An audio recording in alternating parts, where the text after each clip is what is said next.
Welcome back, everyone, and this is Dr. Rusty Jones with the last entry in my viral Shakespeare series, Act 5 of Shakespeare's The Tempest. This is going to be the last one.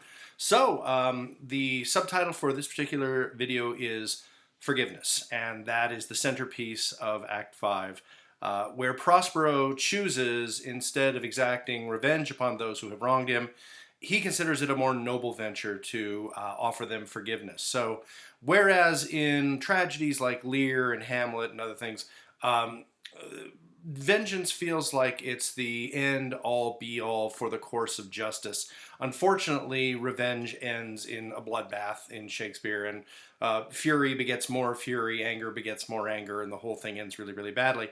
And here in The Tempest, where things could have gone bad very, very quickly, instead, Prospero chooses what he considers to be the more virtuous path, and he chooses forgiveness. So let's start there. I'm in Act 5, Scene 1, at line 17 or so.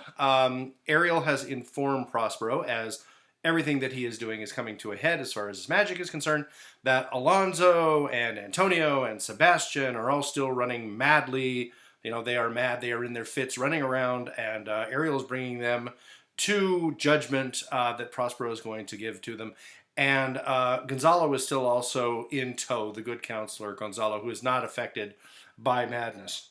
Ariel says at line 17 to Prospero, "Your charm so strongly worksome, that if you now beheld them, your affections would become tender." You know, they are in such a state that if you looked at them, you wouldn't actually be happy about the fact that they are so distracted, so mad, everything is, so terrible for them. You'd feel sympathy, you'd feel empathy, and that is in some ways the first or a necessary step when you're talking about forgiveness. You wouldn't feel like, yay, this is exactly the way that things need to happen. These people deserve to suffer in this way. You would feel tender, he says. "Dost thou think so, spirit?" says Prospero. "Really?" Ariel says, "Mine would, sir, were I human." "And mine shall," says Prospero. So yes, indeed. Then he mentions directly that despite the fact that they have done him wrong, he will choose the more virtuous path. This is at about line 25 or so. "Though with their high wrongs I am struck to the quick," all the terrible things that Antonio, Alonso, etc. have done, "yet with my nobler reason, my nobler faculties, 'gainst my fury, in opposition to furious rage or revenge, do I take part." So one more time. "Though with their high wrongs I'm struck to the quick, yet with my nobler reason, 'gainst my fury do I take part. The rarer action is in virtue than in vengeance. Virtue far better than revenge. They being penitent, the sole drift of my purpose doth extend not a frown further." I'm going to go towards forgiveness. "Go release them, Ariel, my charms I'll break, their senses I'll restore, and they shall be themselves." And Ariel goes off to fetch them. Prospero then begins a kind of incantation at about line 33 or so. And this feels a little bit dangerous in the sense that it flirts around with the kind of witchcraft that King James himself was antithetical to. As I mentioned in an earlier video, James probably sat in judgment of some witches during some witch trials. He wrote a book called On Demonology, where he talked about the presence of witches, and there is some evidence to suggest that he was a believer in these occult forces. Prospero seems to kind of cross the line here to the dark side of magic that made James very suspicious. And yet the point of this incantation is not that he's going to indulge in dark magic, it's that he is going to stop. Forgiveness comes along with a certain amount of piety, a certain amount of benign morality, and so he's going to give up all of the magical liberal arts that he's engaged in up to this point. He begins with, "Ye elves of hills, brooks, standing lakes, and groves, and ye that on the sands with printless foot do chase the ebbing Neptune, and do fly him when he comes back," and he continues to evoke these spirits.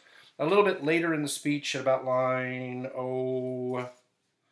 let's see, 46 or so, Prospero says, "The strong-based promontory have I made shake, and by the spurs plucked up the pine and cedar. I've shaken mountains with my art. I've plucked trees out of the ground. Graves at my command have waked their sleepers, oped, meaning opened, and let 'em forth by my so potent art. From a Christian standpoint, in a nation like Shakespeare's, only Jesus can raise the dead. So this flirts around with something a little darker, what Prospero himself is going to call at line 50, rough magic. But that's exactly what he's giving up at this point. He is choosing a more pious path, and that means giving up the liberal arts for his return to the old world and a return to power and the necessary succession of his daughter and Ferdinand so that life in its usual pattern can continue. But this rough magic I here abjure, I give it up. And when I have required some heavenly music, which even now I do, which is an embedded stage direction, music has to start and has to influence the scene with whatever tune or tone that the musicians choose here, probably something light and lilting, something forgiving perhaps, which even now I do, to work mine end upon their senses that this airy charm is for, I'll break my staff. I'll break my magical staff. Bury it certain fathoms in the earth, and deeper than did ever plummet sound, I'll drown my book. I'm done with magic. Solemn music, it says. Solemn. This is a serious occasion. Here enters Ariel before, then Alonso with a frantic gesture, attended by Gonzalo, Sebastian and Antonio in like manner, attended by Adrian and Francisco. They all enter the circle which Prospero had made, and there stand charmed. They are frozen. They are forced to listen to the judgment that Prospero is going to give to them, which Prospero, observing, speaks. And part of his judgment on these people, he begins with Gonzalo and calls him at line 69, my true preserver and a loyal sir to him that followeth. So Gonzalo gets his pat on the backs that he so richly deserves. Everybody else is denounced. Sebastian is denounced. Antonio is denounced.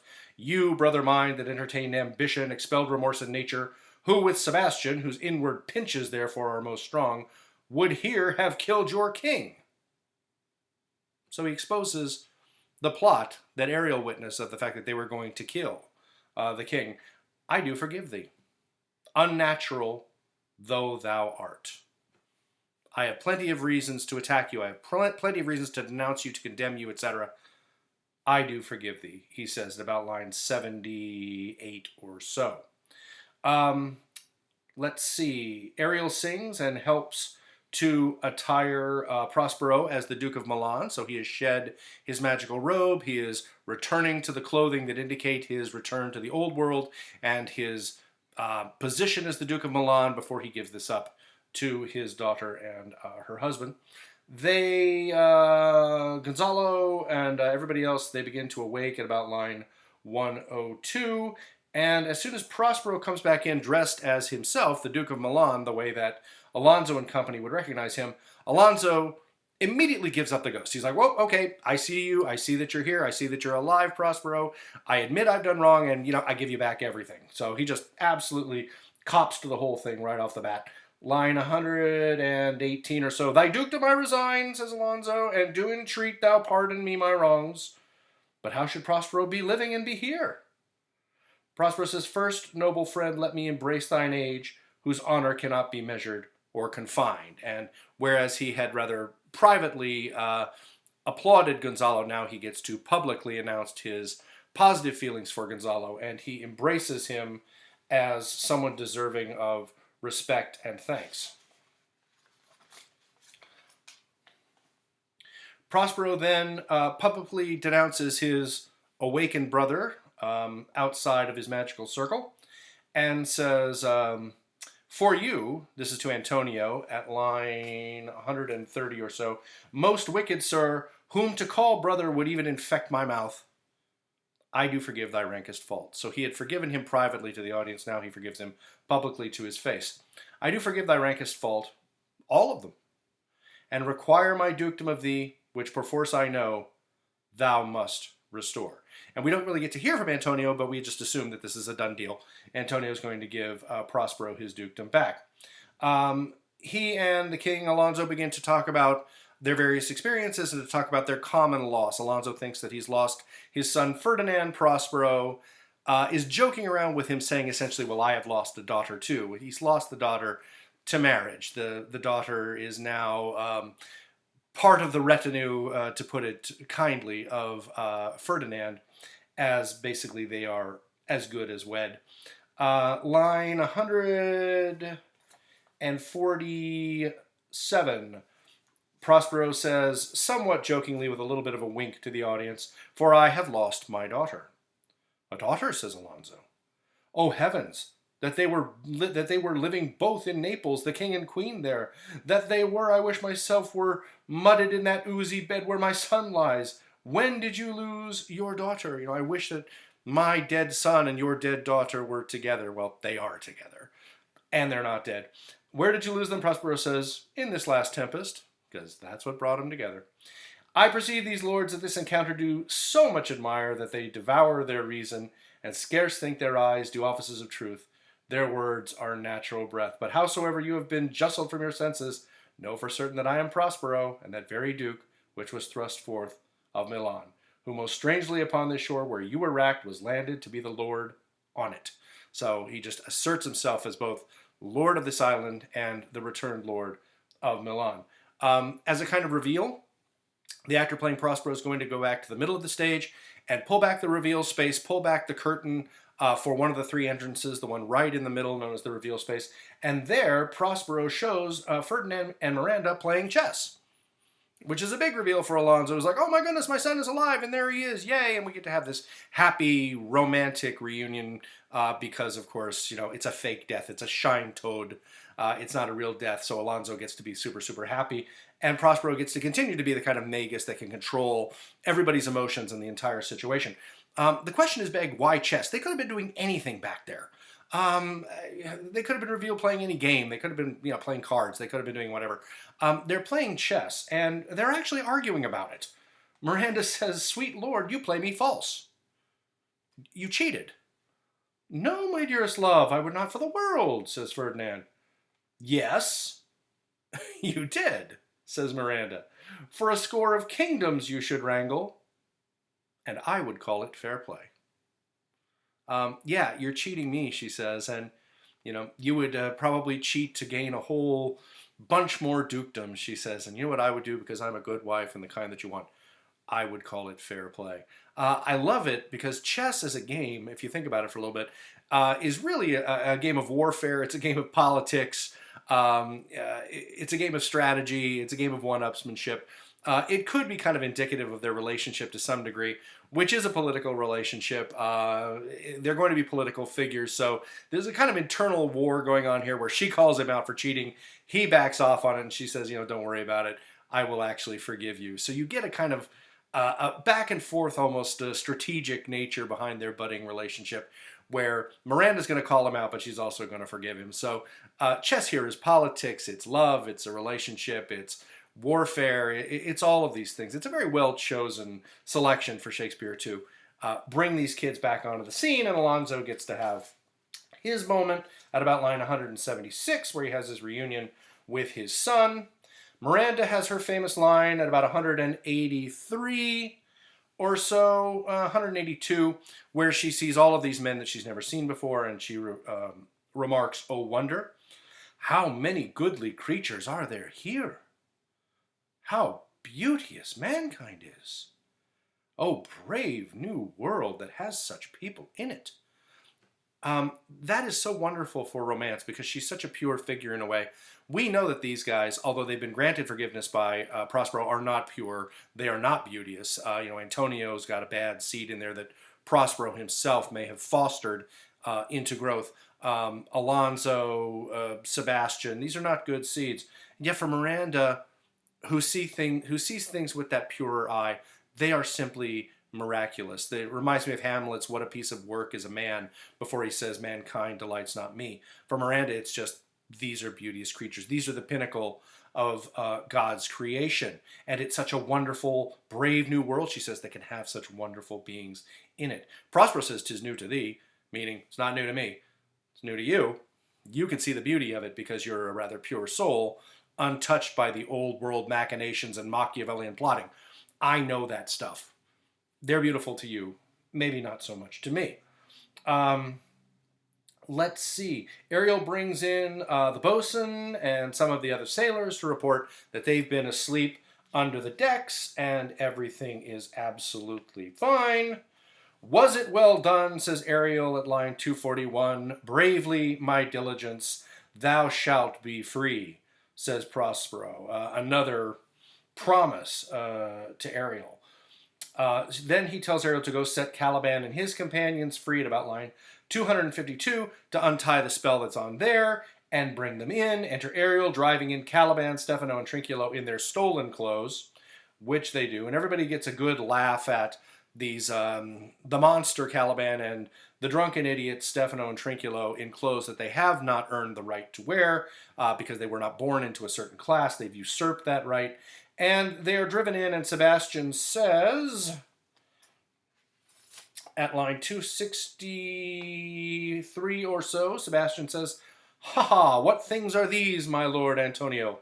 Will money buy 'em? Very like," says Antonio. "One of them is a plain fish, and no doubt marketable." Again, that sort of reference to Caliban as a plain fish and marketable. I'm amazed that even when we really seem to have moved away from all the colonialist aspects of this play, not completely, but somewhat, again, when Caliban comes on the scene, the first thought in the mind of the old world nobility is, I bet I can sell that. I bet I can market that. Will money buy him? That's a plain fish and no doubt marketable. I mean, we're right back to that old thing about what does the old world care about the new world? Well, it cares about exploiting them. And that's basically what you get right there. Prospero then has an interesting set of lines at 267. "Mark but the badges of these men, my lord, then say if they be true. This misshapen knave," that would be Caliban, "his mother was a witch, and one so strong that could control the moon, make flows and ebbs, and deal in her command without her power." Which is pretty much what Prospero said he himself was capable of doing earlier before he renounced his magic, but fine. "These three have robbed me, and this demi-devil, for he's a bastard one, had plotted with them to take my life. Two of these fellows you must know and own." That would be Stefano and Trinculo. Alonso, these two dopes belong to you. "This thing of darkness," that would be Caliban, "I acknowledge mine," says Prospero. That's why I got confused. It's interesting. I don't know if that counts as kind of owning up to the responsibility of, to some degree, creating the monster that is Caliban by the fact that Caliban showed him all the nice places of the island when they arrived and treated him really, really well. And yeah, sure, he tried to rape Miranda, but then Prospero's treated him like a slave and subjected him to pinches and been very, very cruel to him. And that's what Caliban says when he says, when Prospero says, "This thing of darkness, I acknowledge mine." Whether it's he's still my slave, he's still my servant, or I am responsible for him, I am not exactly sure. It sort of depends on how Caliban is depicted and how a director and actors want to portray him. "I acknowledge this one mine," says Prospero. "I shall be pinched to death." Caliban's response to that acknowledgement is not, "Oh, good, my master understands that he's done evil to me." It's that, "Oh boy, he's got me again, and I'm going to get tortured." Let's see. Line 290 or so, Prospero sends Caliban off to his cell. "Go, Sirrah, to my cell. Go to Prospero's cave. Take with you your companions. As you look to have my pardon, trim it handsomely. So go clean my cave. Maybe I'll pardon you if you do it well." And Caliban's answer is, "Aye, that I will, and I'll be wise hereafter, and seek for grace, and ask for your forgiveness, as you've given to others. What a thrice double ass was I to take this drunkard for a god, and worship this dull fool." "Go to, away," says Prospero. There's really no indication that Prospero is going to take Caliban with him off of the island. He just sends him to his cell with Stefano and Trinculo and saying, I'll forgive you, and, basically I won't pinch you and torture you anymore if you clean up well. Well, he's given a lot of forgivenesses out to this point, so maybe he will, but it's very unclear whether or not he's going to take him with him. Now, I don't know if this is a good or a bad thing. Everybody's going to leave the island. They will leave Caliban there as lord and master of the place, and yet they will also leave him alone. Which one's worse? Being left on the island to rule it yourself and being alone, or being taken back with Prospero to be treated like a kind of zoo exhibit, the way that Trinculo mentions that earlier in the play, that when the Englishmen will not lay out a penny to relieve a lame beggar, they will lay out 10 to see a dead Indian, as he says. I don't know which one is better. But again, not much indication that Prospero is going to take him, Caliban, with him to the old world, and I'm not sure that's a bad thing. So, Prospero invites everybody back into what will be the newly cleaned cave to celebrate, and he has one more thing he has to do, which is to release Ariel, which he does at about line 315 or so. He says, in response to Alonso saying, I really want to hear what your tale is, how these adventures all came about, Prospero says, I'll deliver all, and promise you calm seas to get home, auspicious gales, and sail so expeditious that shall catch your royal fleet far off. You'll get home just fine. My Ariel, chick, that is thy charge, meaning get these folks home safely. Then to the elements, be free, and fare thou well. Please you, draw near. And Ariel is released after doing one more thing. Does that forgive everything that Prospero has done in dealing with Ariel earlier and dealing with Ariel so harshly and threatening to stick Ariel back into a tree, just like Sycorax had done? I don't know. Do we feel positive about the fact that Ariel at least will get their freedom? Do we feel positive about the fact that Caliban is likely to be left there without anyone to lord over them and be master? Maybe, but it feels a little bit multidimensional, a little bit like, a little from column A, a little from column B. It feels like a happy ending, and yet it's not a perfectly happy ending, and Shakespeare's very famous for doing that kind of thing. Then comes the famous epilogue, which I think is perfect for closing off a class. It's perfect for closing off a semester. I think it's perfect for closing off a series like this one has been, Viral Shakespeare. And I kind of understand why people want to make this biographical, this particular speech, because it does feel to some extent, if this is in fact the last play that Shakespeare wrote completely by himself, not the last one that he wrote, period, but the last one that he penned completely by himself, then it does feel a little bit like, I'm kind of giving up theater and I'm going into retirement at this point.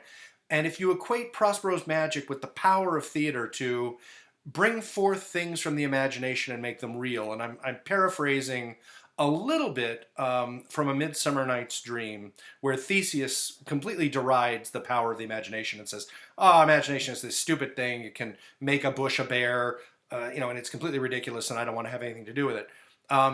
That's what theater does. And if Prospero here is acknowledging in some degree that giving up his magic is equitable with giving up the power of theater, then it really does feel biographical. I don't necessarily want to read it that way, but it definitely feels like an end, like a closing, like we're completely stopping. It also dovetails or bookends beautifully with Puck's speech from A Midsummer Night's Dream much earlier in Shakespeare's career, where he says, I've got my broom, I'm sweeping the dust behind the door, and I want you all to clap for me, and I'll say goodnight, and I'll close this whole thing off. Little mischievous, tricky little Puck early in Shakespeare's career, old and tired and to some degree exhausted, put upon Prospero at the end of Shakespeare's career, saying goodnight to the audience in a very similar fashion. I mean, I kind of get the biographical emphasis here. So here's Prospero, and then I really have one other thing to say after this, and that'll be the close of the series. Prospero comes forward to the audience, and it's kind of unclear whether this is the actor or Prospero speaking to us. Maybe it's a little bit of both. Now my charms are all o'erthrown, and what strength I have's mine own, which is most faint.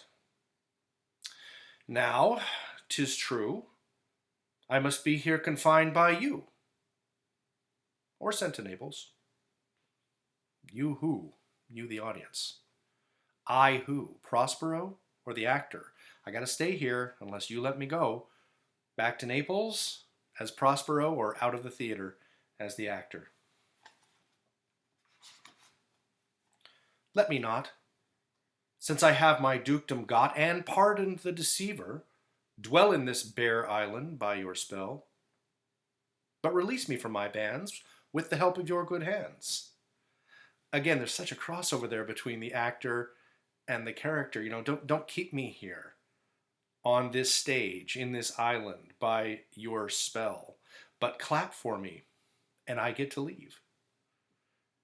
Gentle breath of yours my sails must fill, or else my project fails, which was to please. I always come back to that line when people ask me, what did Shakespeare want out of all this? Why did he do all of this? What was his whole big major point in all of these plays, over 30 plays? What was the point? It's right there. To please. If he pleases, he gets money. He gets recognition. He gets a good life. He gets the sense of accomplishment. He gets fame. He feels he's done something positive to the world. It's all of those things wrapped up in which was to please. Now I want, and want here means lack. I don't have. So I'm going to say lack.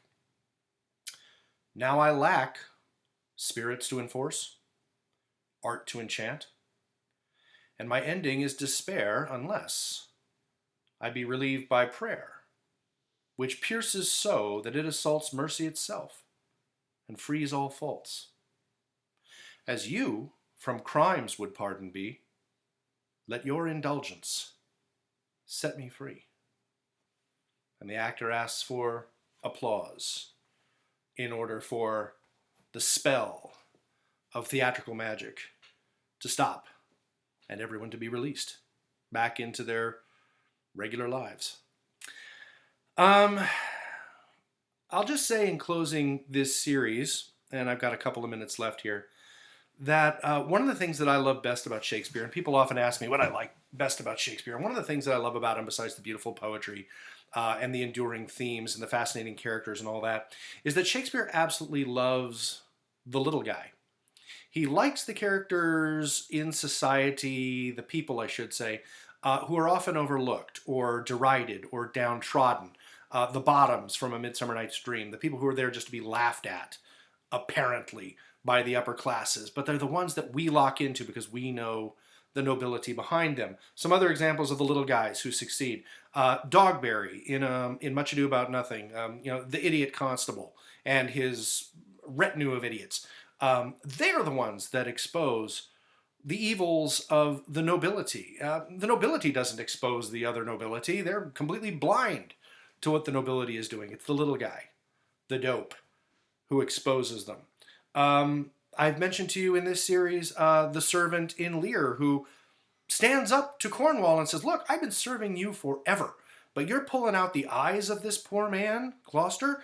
No, I'm not putting up with it anymore. And he attacks Cornwall and wounds him fatally and is wounded fatally in the process. But he stands up against the master on moral grounds and says, nope, you may be super important, but I'm not putting up with this.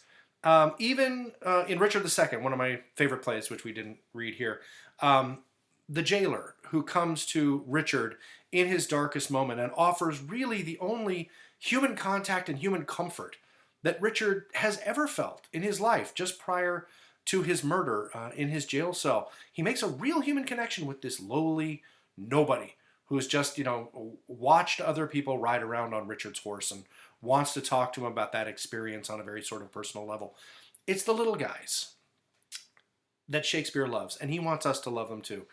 And I think if we're all learning anything from this pandemic experience, it's that those people who feel like they're little guys are actually the most important guys.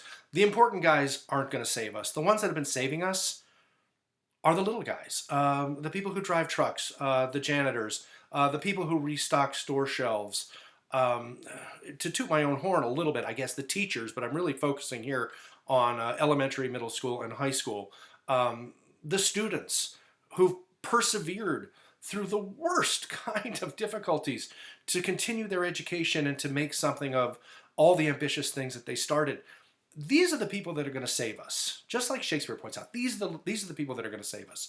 So please remember, everybody, there's nobility in you, which makes what you do noble. So don't ever say, well, I'm just a grocery store clerk, I'm just a student, I'm just a middle school teacher. No, there's nobility in what you do.